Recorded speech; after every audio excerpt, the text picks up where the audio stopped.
Well,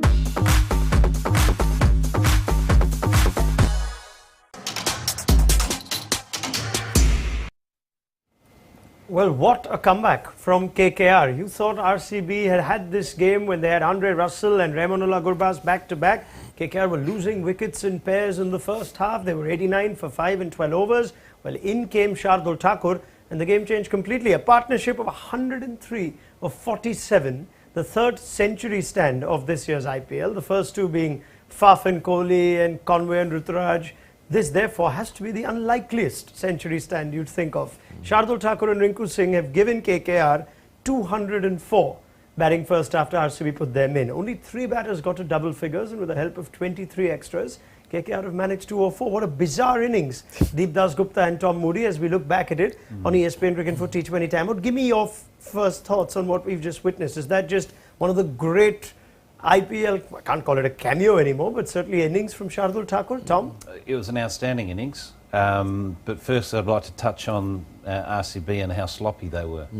They made early inroads, they did everything right. Willie was very good with the new ball, and it was nearly like, there was a little bit of complacency, within their fielding group, and it just looked sloppy. But then going on to that partnership, Rinku Singh as well, it was outstanding how he just was prepared to play, sit back and play that anchor role, just make sure he'd get Shardul on strike and just let him go. Because I'd imagine, not that I've worked with him, but I imagine you wouldn't want to give too many instructions to him. You just let him go because he's an instinctive player. That's what he looks like. Was that more about RCB just losing it or being complacent, like Tom says, or would you say? As a combination, obviously. Yeah. I mean, I didn't understand Bracewell bowling that over.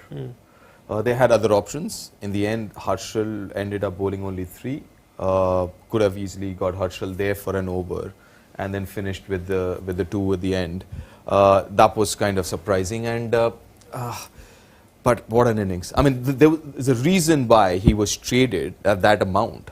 He went for a big amount, right? So DC was happy to trade him, and KKR was happy to kind of take him at that price. So,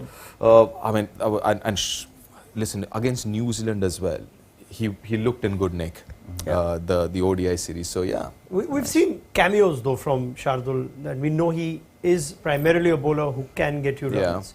Is this just perhaps his best batting effort in the IPL, certainly? Oh, certainly in the IPL. I think before this, his highest was in the early 30s, if I'm not wrong. He's the maximum number of balls he's ever played in an innings was, I think, 15 or something like that. So obviously, I mean, without a shadow of doubt, this has been the best batting effort in IPL for him. But even if you look at last 2 years, he started off as a bowler who can bat. But in last 2 years, his bowling seems to have come down a bit, while the batting has improved drastically. So, so I mean, at this point in time, I guess he's a proper number 8 batter, I guess. I mean, you look at that scorecard, and if you cover Russell and Shardul and just put the scores, and you have to guess who's got what. Russell's got a first bowler, and then you've got 68 of 29, striking at 234. With due respect to Shardul, he's better than that, but you cannot believe that someone like him has got such an important score. What makes him hard, Tom, to bowl to or to set a plan to? It seems like he could hit one up in the air anytime, but he's played such good shots too. What makes him hard? Oh, he's unpredictable. He hasn't got a set method. He just swings from the hip, really. And he's such a good clean hitter of the ball, and he's brave with it as well. He's prepared to take those 2 sixes he hit off Bracewell. He was nowhere near those, but he came charging down and committed to the shot, and got it close enough to the middle of the bat and cleared wide mid on both times. And, there's going to be times where he's going to do exactly what Andre Russell did and hit the first ball straight down deep mid off's throat. Those type of players do that. But the thing is that you can't be too harsh on those players when they make those types of errors, because, on the other hand, you get what you did with Shardul, you get the special knock that comes out of nowhere because they're brave. So just on that though, so you have no issue with Andre Russell taking Karan Sharma on first ball and getting out that way? I've seen him do it time and time again. It's easy to pinpoint and say that was reckless, give yourself a couple of balls, but I've seen him hit the first ball. But that was in the slot as well. That's where he hits. I've seen him do that countless times, and you think, oh, okay, here we go. You know, so again, it's one of those things. The same applies with my frustration about people's commentary around Maxwell. Is the same thing. People very critical of Maxwell, the player, but when he's doing these reverse sweeps for six and this flick, you know, over there for six and one over covers it, they're all out of their chairs applauding it. You know, but you've just got to accept that players are like that. Yeah. And it's a package, that's what you get. And we were talking pre-match about match winners and how many matches in the tournament. Well, this could well be, you know, one of those performances from Shardul. Sure. Quick word on Karan Sharma, though, who seems to have become the frontline leg spinner. So happy to see him back. So happy to see him back. He's that honest trier. He's always thereabouts. He just fell off the radar. He was there with Sunrisers as well. Yeah. He's been around a lot. Yeah, I mean, he just fell off the radar last couple of seasons, I believe, and I'm so glad he's come back and he's bowling well. It's funny how some things maybe just work in your favour. He was with this franchise last year, didn't get a game. I guess Hasaranga's unavailability means RCB saying, let's play a leggy, otherwise he may not have started. Yeah, absolutely. If Hasaranga's there, he's sitting on the bench for sure. But it shows you smart strategy from RCB with regards to their, you know, setting up their squad, knowing that they've got, you know, a replacement, you know, if Hasaranga's injured or, you know, is missing for a game or two. All right, we're going to talk about that death bowling, but we'll save that for the end of the show, perhaps, depending on how this result goes. Let's quickly look at the second innings now. Tom Moody made a very interesting point at the end of our pre-show. He'd like to see Sunil Narayan first up. You think that's the game, Tom. You get one of Fafa, Kohli or both early.